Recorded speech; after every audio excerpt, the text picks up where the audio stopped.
ಪರಿಶೀಲನೆ ಮಾಡಬೇಕು ಅಂತ ಪರಮೇಶ್ವರ್ ಕೂಡ ಹೇಳಿದ್ದಾರೆ. ಏನು 5 ಗ್ಯಾರಂಟಿ ಇಲ್ಲ, ಪರಮೇಶ್ವರ್ ಏನು ಹೇಳ್ತಾರೆ, ಕರೆಕ್ಟಾಗಿ ಬಡವ್ರಿಗೆ ಸಿಗಬೇಕು ಅಂತ ನಾವು ಅದೇ ತಾನೇ ಹೇಳ್ತಾರೆ, ನಾವೆಲ್ಲ ಅದೇ ಹೇಳ್ತಾರೆ. ಇಲ್ಲ, ಅಲ್ಲಿ ಏನೋ ಸ್ವಲ್ಪ ಫುಡ್ ನೀರಿದು ಸ್ವಲ್ಪ ವ್ಯವಸ್ಥೆ ಮಾಡಬೇಕಂತ ಕೇಳ್ಕೊಂಡಿದ್ದಾರೆ. ಆಮೇಲೆ ಫುಡ್ ಮೆನ್ಯೂ ಪ್ರಕಾರ ಫುಡ್ ಕೊಡ್ತಾ ಇಲ್ಲ ಅಂತ ಹೇಳಿದರೆ ಅವ್ರು ಡೈರೆಕ್ಷನ್ ಕೊಟ್ಟಿದ್ದಾರೆ. ಸೂಚನೆ ಕೊಟ್ಟು ವಾರ್ನು ಮಾಡಿದ್ದೀನಿ. ಅದು ಕರೆಕ್ಟಾಗಿ ನೋಡಿಪ್ಪ, ಹಾಸ್ಟೆಲ್ನಲ್ಲಿ ಓದೋದು ಅದು ನಾನು ಹೇಳೋದೇನು.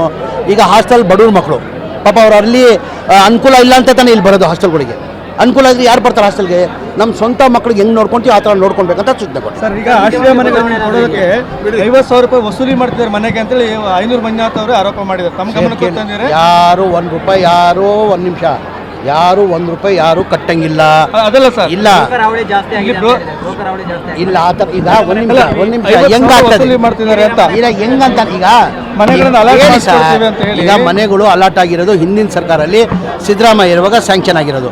ಈಗ ಅಲಾಟ್ ಮಾಡಿದ್ವಿ, ನಾವೇನು ಮಾಡಿದ್ವಿ, ಲ್ಯಾಟ್ರಿ ಮಾಡಿದ್ವಿ. ನಾವು 252 ಜನ ಏನು ಮಾಡಿ ಕಂಪ್ಲೀಟ್ ಆಗಿರೋದು ಮನೆಗಳು ಏನು ಮಾಡಿದ್ವಿ ನಾವು, ಎಲ್ಲ ಕಡೆ ನಾವು ಲ್ಯಾಟ್ರಿ ಮಾಡ್ತಾಯಿದ್ದೀವಿ. ಆ ಥರ ಇಲ್ಲ. ಆಮೇಲೆ ಅದೊಂದು ಹೇಳ್ತೀನಿ, ಆ ಅಲಾಟ್ಮೆಂಟ್ಗೆ ಯಾರನ್ನ ಇರಲಿ, ಎನಿಬಡಿ, ನಾನಿರಲಿ, ಅಲಾಟ್ಮೆಂಟ್ಗಳಿಗೆ ಏನಾರು ದುಡ್ಡು ತೊಗೊಂಡು ಆ ಬಡವ್ರಿಗೆ ಏನಾರು ಕೊಟ್ಟರೆ ಅವ್ರ ಮಕ್ಕಳಿಗೆ ಒಳ್ಳೇದಾಗಲ್ಲ, ಹುಳ ಬೀಳ್ತಾರೆ. ಅಷ್ಟೇ ಹೇಳಬೇಕು.